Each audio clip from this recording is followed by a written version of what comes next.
श्री गणेशाय नमः. एके दिवशी ब्रह्मश्री नारद शंकराच्या भेटीस आले. नारद म्हणाले, विश्वनाथा, कांतीनगरात राहणाऱ्या श्रीयाळ नावाच्या तुझ्या भक्ताची गोष्टच वेगळी आहे. तो विचारशील, उदार, सुशील, सात्विक असून 10 वर्षापासून अन्नछत्र घालीत आहे.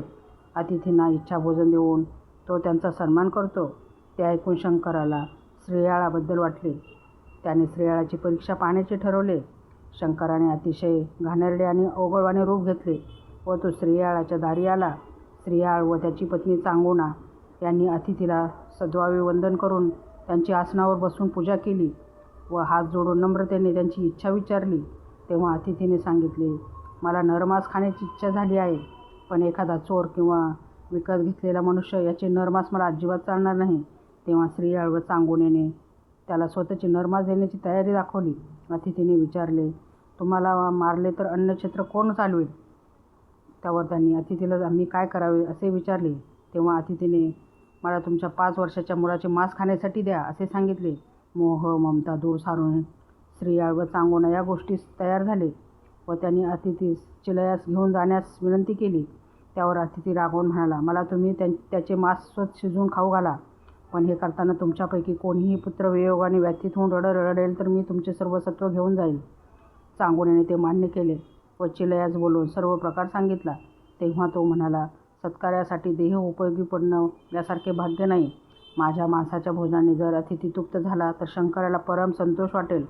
ते ऐकून चांगोनेला त्याचे कौतुक वाटून तिने चिलयाला हृदयाशी धरले. तिने सर्व मोहमाया दूर सारून मन कठोर करून चिलयाचा शिरच्छेद केला आणि त्याचे मस्तक एका बाजूला ठेवले व त्याच्या देहाचे मांस शिजवून अतिथीला भोजनास बसण्याची विनंती केली. आता मुलगा राहिला नाही तरी त्याचे मुखदर्शन तरी होईल या विचाराने तिने त्याचे मस्तक एका बाजूला ठेवले होते. अतिथीच्या रूपातील शंकराने ही गोष्ट आधीच जाणल्याने तो रागाने निघून जाण्यासाठी उठले.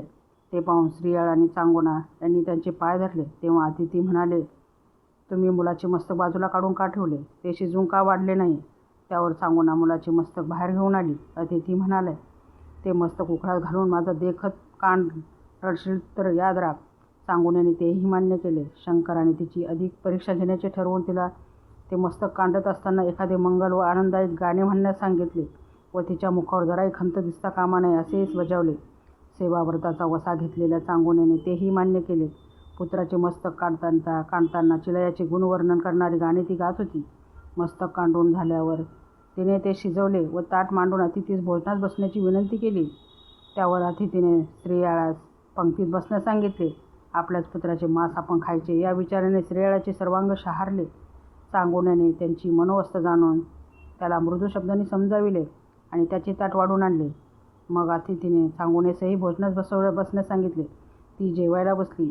इतक्यात अतिथी अचानक उठला व म्हणू लागला, निपुत्रिकांच्या घरचे अन्न मी घेणार नाही. ते ऐकताच श्रीयाळ व चांगोना यांचा कंठ दाटून आला. स्वामी, एक पुत्र होता तोही तुम्हाला अर्पण केला. आता निपुत्रिक म्हणून तुम्ही अन्न नको म्हणता, याला काय म्हणावं? तुम्ही किती अंत पाहणार आहात? ती गहिवरून रडू लागली व म्हणाली, महादेवा, माझे सत्व बुडाले. माझ्या बाळाचे बलिदान व्यर्थ ठरले. आमचा निर्वध झाला. तिचा आक्रोश पाहून कठोर अतिथीच्या डोळ्यातूनही अश्रुधारा वाहू लागल्या. ही बातमी वाऱ्यासारखी सर्व नगरात पसरली. नगरजन चिलयाची आठवण काढून शोक करू लागले. देवांनी आकाशात दाटी गेली. प्रसन्न झालेल्या कैलासनाथ चांगोनेला काय वरदान देतो याची त्यांना उत्कंठा लागली होती. अतिथी म्हणाले, चांगोने, तुझ्या सेवेने मी प्रसन्न झालो असून तुला जे हवे ते असेल ते वरदान मागून घे. चांगोना म्हणाली, लोक मला निपुत्रिक म्हणून हिणवतील, तेव्हा हा कलंक कृपया धुवून काढा. तू चिलयाला हाक मारून बोलव, तो धावत येईल. तेव्हा अतिथीच्या वचनावर पूर्ण विश्वास ठेवून चांगोनेने चिलयाला मोठ्याने हाक मारली. तर काय आश्चर्य, चिलया धावत घरात आला. त्या क्षणी अतिथीचे रूप टाकून महादेव तेथे साक्षात प्रकट झाले. श्रीयाळ व चांगोना यांनी आपल्या आराध्य महादेवाच्या चरणावर लोळण घेतली. महादेवाने चिलयाला मांडीवर बसून त्याच्या मस्तकावर वरदहस्त फिरवला. त्या मंगल प्रसंगी देवाने पुष्पवृष्टी केली. श्री शिवकृपेने श्रीयाळ व चांगोना यांना दिव्य स्वरूप प्राप्त झाले. त्यांनी चिलयाला कांतीनगराच्या राजसिंहासनावर बसून राज्यकारभाराची सर्व सूत्रे सचिवाच्या हाती दिली. शंकराने त्या दोघांना विमानाने शिवलोकी नेले. श्रीयाळ व चांगोना यांच्या पुन्हा येणे कांतीनगर सौख्य नांदू लागले. तेथे सर्वांचे कल्याण झाले.